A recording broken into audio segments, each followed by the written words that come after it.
नमस्कार, मैं हूं आपके साथ आयुषी शर्मा। आइए नजर डालते हैं आज की कुछ खास खबरों पर। मैं हूं रवि सिलावट और आज फिर हम पहुंचे राजगढ़ जिले की सुतालिया तहसील में, जहां मध्य प्रदेश के जो चुनाव हुए और भारतीय जनता पार्टी पूरे प्रदेश में भारी बहुमत से आई, उसी को लेकर आज हम चर्चा करेंगे।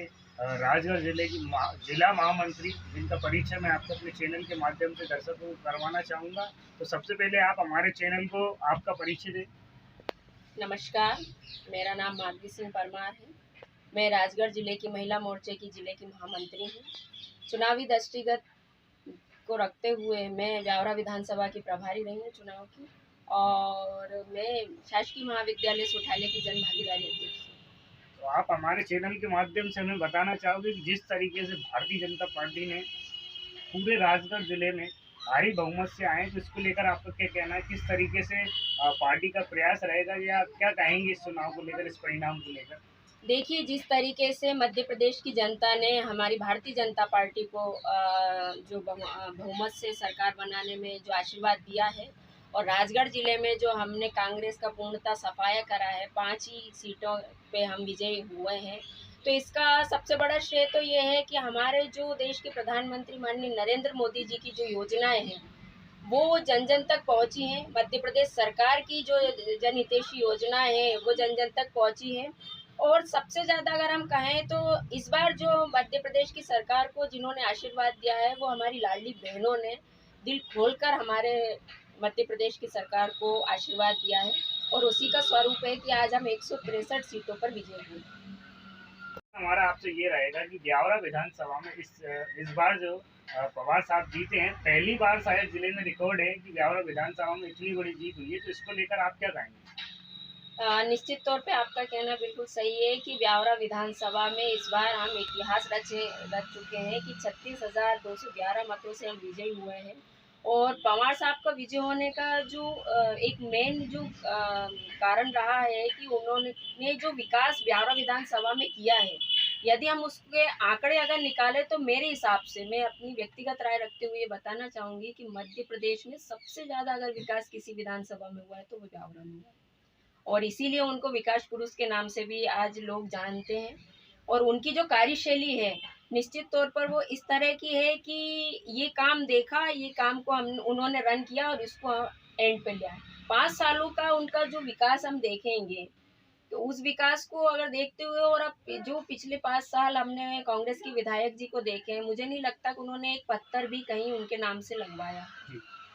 और जबकि उसके पहले के 5 साल हम नारायण सिंह पवार जी का देखते हैं, तो हमारे छोटे से जो कस्बे में, सुठालिया कस्बा जिसको कहा जाता है, आज अगर हम उसको वार्ड नंबर 1 से स्टार्टिंग करते हैं और वार्ड नंबर 15 तक हम जब पहुंचते हैं, तो विकास की जो बहार जो आई है पूरे चारों ओर हमें देखने को मिलती है। तहसील है, कॉलेज है, एक अच्छा हॉस्पिटल है, एक बहुत अच्छा हमारे पास में पुलिस थाने का भवन है, हमारी नल जल की योजना है, जो हमारे नगर परिषद अध्यक्ष जी उस समय रहे हैं, नगर परिषद में रहे माननीय मेरे पिता श्री राम सिंह जी परमार, वो और नारायण सिंह जी के अथक प्रयासों से सुठालिया को हमने नल जल योजना की जो परियोजना हमें मिली थी, उससे आज हम देखते हैं कि जल का जो एक घर में जो जल का जो आवश्यकता होती है, वो किस तरह से पूरी हो रही है। क्योंकि छोटे छोटे जो बोरवेल वगैरह होते थे, उनसे हमारे सुठालिया नगर की पूर्ति नहीं होती थी।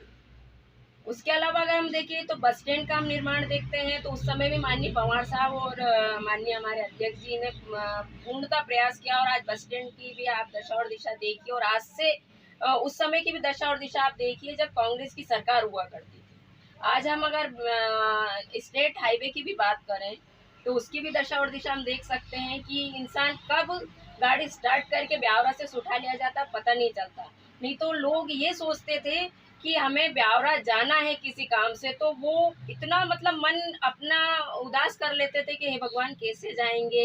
बारिश का अगर सीजन होता था, तो गाड़ी अगर ब्यावरा की दिशा में जा रही हो और कहीं गलती से ब्रेक लग जाता था, तो गाड़ी घूम के पुनः सुठालिया की ओर मुड़ जाया करती थी। आज अगर हम बात करें किसी भी मुद्दे पे, चाहे वो शिक्षा की हम बात कर लें, चाहे वो हम अपने व्यक्तित्व विकास की बात कर लें, चाहे हम अपनी सबसे बड़ी बात मैं अगर करूंगी कि तो नारी शक्ति की करूंगी। नारी शक्ति का जो मान और सम्मान जो भारतीय जनता पार्टी की सरकार ने बढ़ाया है, उन्होंने जो सशक्त किया है, अभी तक मुझे नहीं लगता कि आज़ादी के बाद से किसी भी सरकार ने महिलाओं के लिए सोचा, ना आज़ादी के बाद से किसी भी सरकार ने किसानों के लिए सोचा। क्योंकि हमारा जो भारत देश है किसान प्रधान देश है और किसानों की ये भूमि रही है। लेकिन किसान किस तरह यहाँ त्राहिमाम करते कांग्रेस के कार्यकाल में घूमते थे, न जाने कितने ही कर्जों के तले दब के किसानों ने आत्महत्या की थी।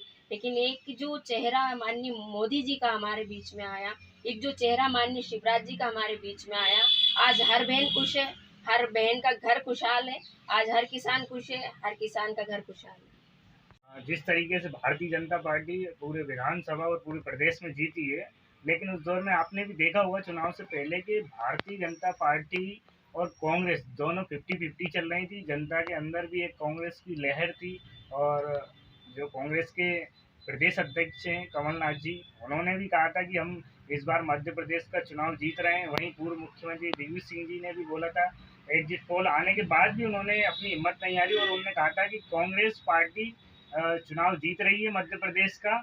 तो इस संबंध में अब जो नतीजे आए हैं उसके बाद भारतीय जनता पार्टी जीत गई है, तो आपका क्या कहना है इस पे? देखिए, जिस तरह आपने बात की है कि कमलनाथ जी और दिग्विजय सिंह जी ने एग्जिट पोल को भी शायद बताया था कि मीडिया को खरीद लिया गया है, ये हमेशा उनकी टिप्पणियां रहती हैं।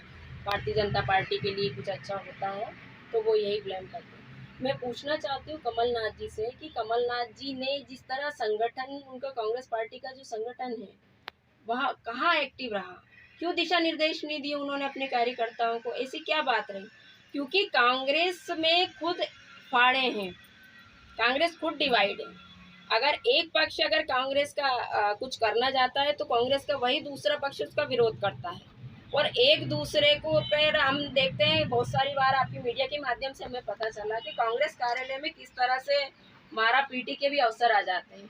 मैं बहुत छोटी सी एक बात कहना चाहूँगी कि हमारे पड़ोस के जो दिग्विजय सिंह जी हैं, आपने मुझसे चूंकि पूछा है तो मैं बता रही हूँ, उन्होंने राजगढ़ जिले में एक भी सभाएं नहीं की। मैं आज इस मंच से उनसे पूछना चाहती हूँ कि उन्होंने एक भी सभा क्यों नहीं की? ऐसा क्या खतरा था कि वो अपने बेटे की सीट को छोड़कर बाहर नहीं निकल पाए? ऐसा क्या खतरा था कि वो अपने भाई की सीट को छोड़कर बाहर नहीं निकल पाए?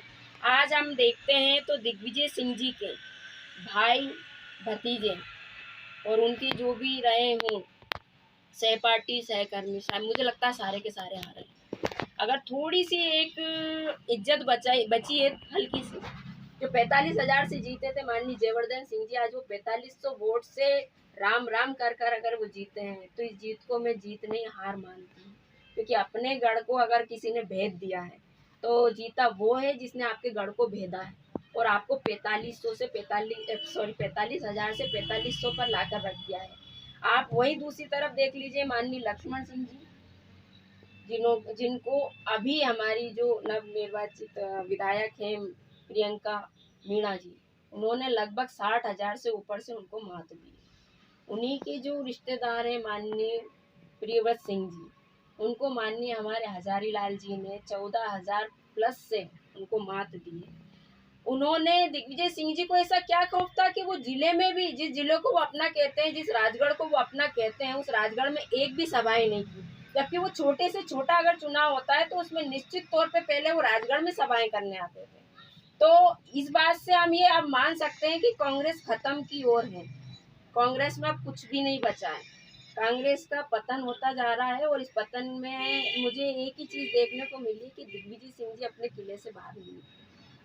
ये साफ दर्शाता है कि वो पहले ही अपने मन में हार मान चुके थे कि हम मध्य प्रदेश का चुनाव भी हार रहे हैं, हम पांचों विधानसभाएं भी जिस जिले को मैं अपना गढ़ बताता हूँ उस गढ़ में भी मैं चुनाव हार रहा हूँ। उन्होंने सिर्फ इतना ध्यान रखा कि मुझे मेरे बेटे को कैसे जिताना है, इसलिए वो रावगढ़ से भाग निकले।